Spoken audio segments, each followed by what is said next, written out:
Пандемија од лажни вести ја преплави јавната и медиумската сцена.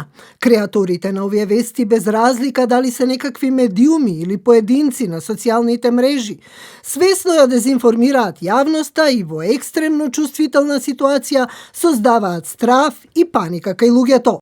Лажните вести во време на корона кризата се шират многу побрзо од останатите, дури и од самиот вирус. Читаме тоа што сакаме да читат и алгоритмите на социјалните мрежи всушност препознаваат кои се нашите преференции.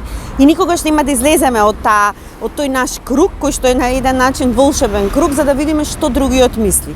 И сега, ако од една страна имаме луѓе кои што се подобро информирани, или кои што сакаат да проверат од 2 или од 3 извори, имаме голема група на луѓе, и млади и постари, кои што само ги читаат оние вести кои што се поистоветуваат со нивните вредности и нивниот начин на размислување. Феноменот на лажните вести започнува многу пред појавата на коронавирусот, пред повеќе од деценија со појавата на Facebook, но експанзија доживеа со случајот Брекзит, односно кампањата за напуштање на Британија од Европската Унија и со председателската кампања на Доналд Трамп, а се продлабочуваат со наводниот патент со микрочип во телата на луѓето заради нивното следење од компанијата на Бил Гейтс.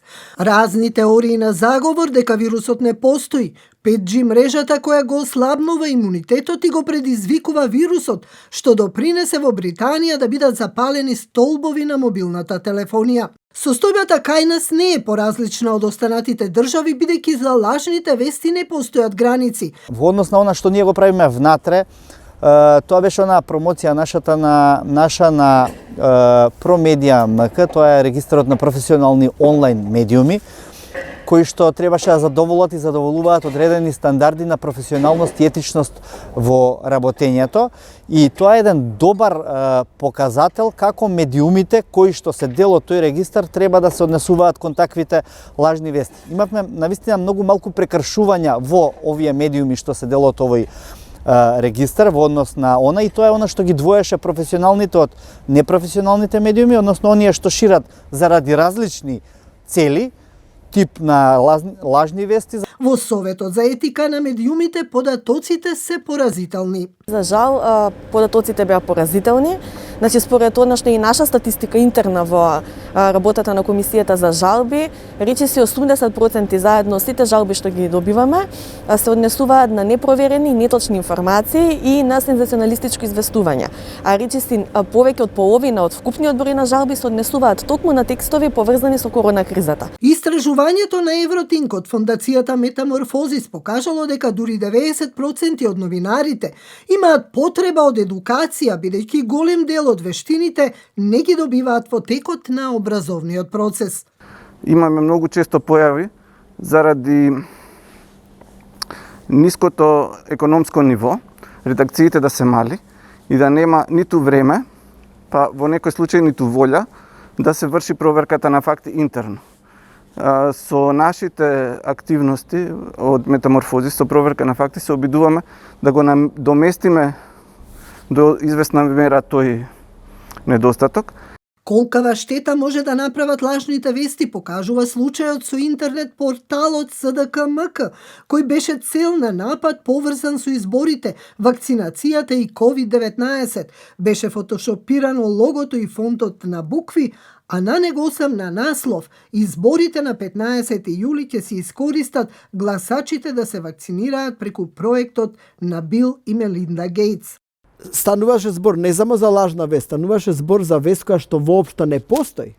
Меѓутоа, во исто време да направи и штета на медиумот, бидејќи го руши нашето реноме, нашиот имидж дека објавуваме проверени, вистински, професионално направени новинарски информации, а од друга страна им погодува на оние што се поборници на теориите на заговор околу ковидот.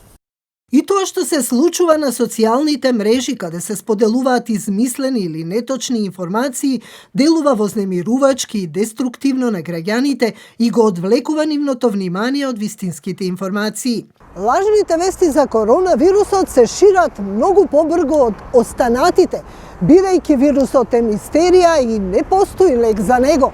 Во потрага по спас, по решение, граѓаните многу брзо ги споделуваат на социјалните мрежи, а со тоа и самите учествуваат во ширењето на лажните вести. Лажните вести често се потикнати од политичари, лекари, етаблирани интелектуалци, кои пропагираат разни теории на заговор дека вирусот не постои или пак потекнува од еден центар на моќ. Таквите дезинформации се мамка за граѓаните. Колкава е штетата што може да ја направат лажните вести во време на пандемија? Во време на пандемија дезинформациите значат човечки животи. Луѓе кои што поверувале, имавме многу такви случаи на социјалните мрежи, дека со гаргара може да се заштитат, со пиење солена вода или нешто слично, дека може да се заштитат од вирусот, дека може тие луѓе се потенцијални не само преносители на вирусот кои што нема да се јават на време на преглед, туку и потенцијални негови први жртви. Има ли решение како да се справиме со напливот од лажни вести и штетата која ја предизвикуваат тие во време на пандемија со коронавирусот? Ова што е за нас врзано во делот на ковидот и пандемијата, мора сите институции да бидат нон-стоп отворени и да ги пласираат информациите и вестите во континуирана база, бидејќи сега информативниот циклус е 24 часа. Немаме одмор. Едноставно ни медиумите немаат одмор, нити пак овие институции, посебно тие кои што треба да имаат верификувани информации и точни информации, треба да имаат одмор. Но има и друг момент, а тоа е парадоксот на сите власти. Одредена вест која не им одговара да ја наречат лажна. Ние кога зборуваме како новинарски организации за борба со лажни вести, кога ја ставаме владата на маса, секогаш сме многу внимателни, затоа што знаеме, значи има такви примери каде што властите или центрите на моќ ги користат лажните вести за да манипулираат. Значи секој текст или секоја вест која што не им е покеив, која што не им се допаѓа, да ја етикетираат како лажна вест и на тој начин да ја намалат нејзината тежина или ефектот што треба да го предизвика во јавноста. Еснавските новинарски организации спас гледаат во медиумската писменост. ЗНМ покрај со новинарите работи на медиумско описменување на граѓаните преку најразлични форми, како што се кратките видеа. Тоа е една голема новина што ја воведовме, што ја правиме, на која што уште се работи и треба да се работи, за да можат граѓаните пред се да бидат запознаени со тоа кои се оние портали на кои што може да им се верува и оние медиуми на кои што може да им се верува, а кои се оние кои што може и треба да се сватат со резерва. Владата најави борба со лажните вести, а МВР соопшти дека ширењето на лажните вести ќе биде законски санкционирано. Никаков ефект, ние не во врска со ковидот, меѓутоа пред тоа имавме околу референдумот кога беше. Исто такви подметнувања на лажни вести. Исто со користење на нашето лого, со правење на дури и паралелни групи на Facebook со нашето лого и со нашето име. Пријавивме во МВР, до ден денес немаме никако, мислам во тој секторот за компјутерски криминал, до ден денес немаме никаков одговор околу тоа. Единствено остана сами да се бориме, сами можете да се борите со тоа што треба да бидете што по присутни на Facebook, да им објаснувате на луѓето, да плаќате дури пара за да им објасните дека ова е нашето вистинското, тоа другото е лажно, меѓутоа и тие ги имаат истите алатки за борба, така што кога станува збор за дигитални медиуми, кога станува збор особено за социјалните мрежи, мислам дека во овој момент дури битката ја губиме. И покрај дискусиите, трибините, обуките, написите за медиумска писменост, лажните вести имаат доминантно место на пазарот со информации и му нанесоа тежок удар на професионалното новинарство, но борбата за вистинските информации да си го добијат приматот продолжува.